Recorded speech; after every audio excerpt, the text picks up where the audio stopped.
Hey, what's up? What's up? What's up? You know, I'm always plugging my youngins with some juicy tips on mixing and a bit of mastering. Check this out. Highlight all my drums. Highlight all my drums. Send all my drums to a bus. Bus 9. Drum bus. Here it is. Boom. Highlight all my music, all my instruments, my strings, my marimbas, keys, pads, chords, piano. Okay, not bass, but piano. All my music. Highlight all my music. Come here, select a bus. Music, bus 18. So all my music, boom, bus 18. My bass or my sub, its own channel. Let's go. Now this is where it gets more interesting. This is where the juice happens. All my buses start with a clipper. My drum bus has a standard clip. My music bus has a clipper. Even my mix bus, before it goes to the stereo output, it has a clipper. Yo, clippers are so important, guys. Clippers are shaving off peaks throughout my whole process. My composition process, my mixing process, my mastering process. Clippers are always shaving off. So if I take all my drums and I put them to a bus and I begin with the clipper, because remember, computers don't have ears. Computers just deal with numbers, ones and zeros. You know, computers deal with binary. So if the computer sees a peaking sound or whatever, compressors and limiters are just going to shut it at that point, you know. So clippers at least shave off a little bit all the time, 1-2 dBs as you go. Before you even get to your stereo output, you're clipping along the way. I'm clipping some of my drums, I'm clipping some of my music, and then I'm even clipping my mix bus at the beginning. Before I start my mastering process, I'm making sure that I'm clipping all the way. Then my mix sort of gets louder all the time, still keeping a nominal volume, but it gets louder each time I clip. After I finish clip, then I get into an equalizer. But this equalizer I'm using specifically for distraction. I'm doing destructive EQ here. All I'm doing is I'm cutting down stuff that I feel personally is not necessary, or that it needs some sort of controlling. You know, before I boost anything, I first distract. So all the stuff that I don't like, I make sure I take that stuff out before I add anything. So here, for example, this piece that I'm working on is in the key of B flat minor or C sharp major. So if you're thinking about C sharp, the fundamental frequency for C sharp is around here.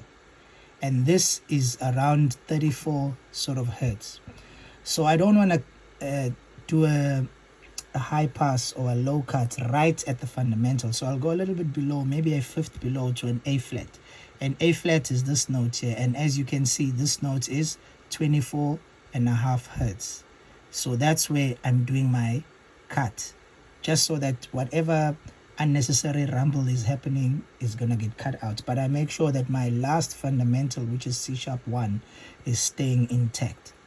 And then I come here, there's some boxiness that's happening that I'm cutting out. 1, 2, 3. I'm doing 3 destructive cuts here. Yeah, but also I'm using a dynamic equalizer. I'm not using a normal equalizer. If you do a normal equalizer, whenever you cut this part, it's going to cut this part out for the entire duration of the song. And I don't want that.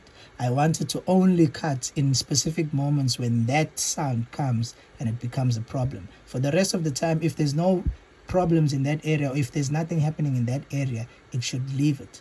And as you can see, if I play,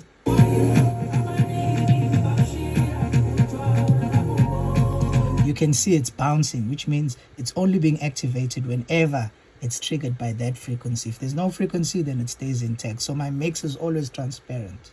Next up, my favorite compressor, the Kotelnikov. Oh man, check this out.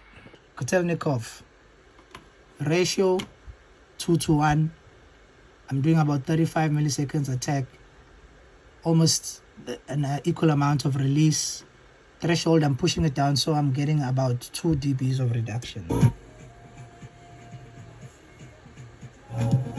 1 or 2 dBs. And then I'm balancing it out with makeup gain, making sure that whatever I'm taking out, I'm level matching it with the output after that, and I'm making sure I'm making up the gain. Sure. Everybody likes a nice and wide mix, but I'm very particular about how I like my wide mixes. A lot of people will say the stuff on the top around 10K, 12K, 14K, that stuff needs to be nice and wide. Personally, I feel like I can even go much, much lower. So check this out. I'm using isotope on the mix bus, but I'm changing the settings here. So I'm making the isotope only have 3 bands, and I'm adjusting just this band, which is from 300 to about 4K hertz, and I'm pushing that up towards the stereo. So I'm making wider only the mid-range. So I'm leaving the low range, the bass and the kick nice and mono, and then the highs already in my production, I have stuff shakers on the side, so it's already pretty much wide.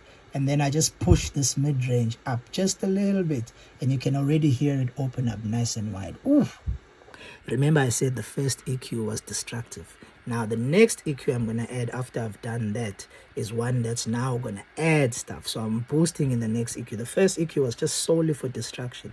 Anything that I don't like, I keep, I take it out. With this EQ, I'm adding stuff. Check this out. I'm using Logic stock vintage tube. Oh my God.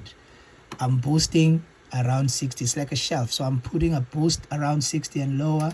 I'm doing it about 1.5, use your ears. I'm beefing it up a little bit. And then I'm coming up also to highs from 8K.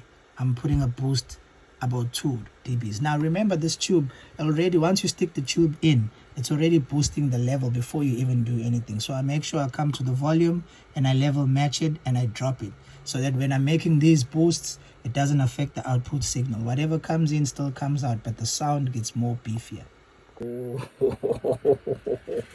The secret sauce.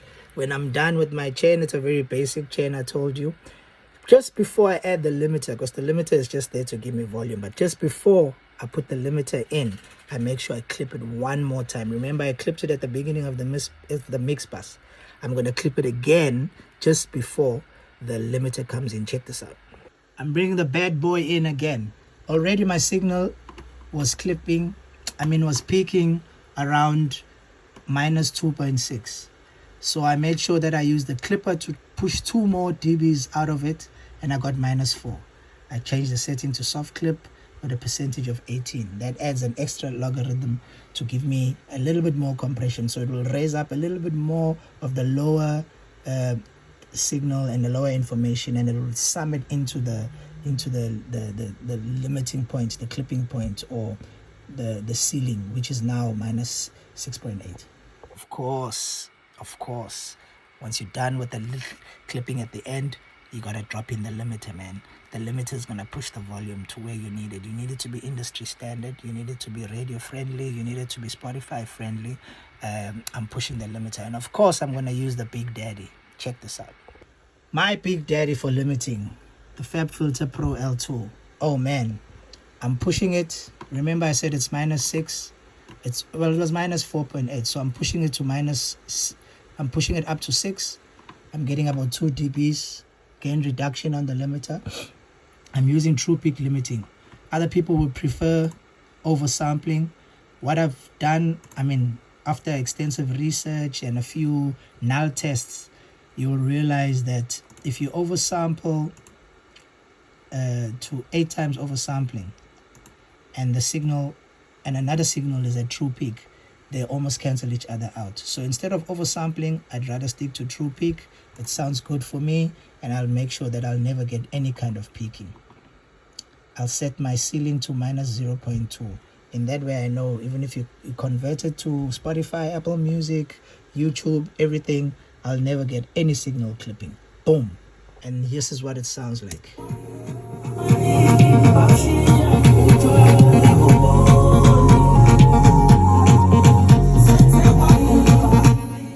Of course, I always have to have a visual representation. I use my ears a lot, but every now and then I want to have a visual representation of what's going on. So I'll have Span, which is free. You can download Voxengo Span. Span will show me my frequency response across the whole spectrum, across the whole tune. So it will give me an average of what's going on. Obviously, you have to change the settings and stuff. I will go over that on another video. But for now, I've got my Span. But then I also have a Uline meter. The Uline meter will show me what my volume is at, my perceived volume, and what is the volume that I'm going to put out. Check this out. This is my Ulean loudness meter Pro, -8 LUFS integrated. Man, that's loud, bro. That is loud. That is loud. Let me show you my Voxengo. Look at that. Almost like Table Mountain. Shout out to Cape Town. Balance mixed. Let's go.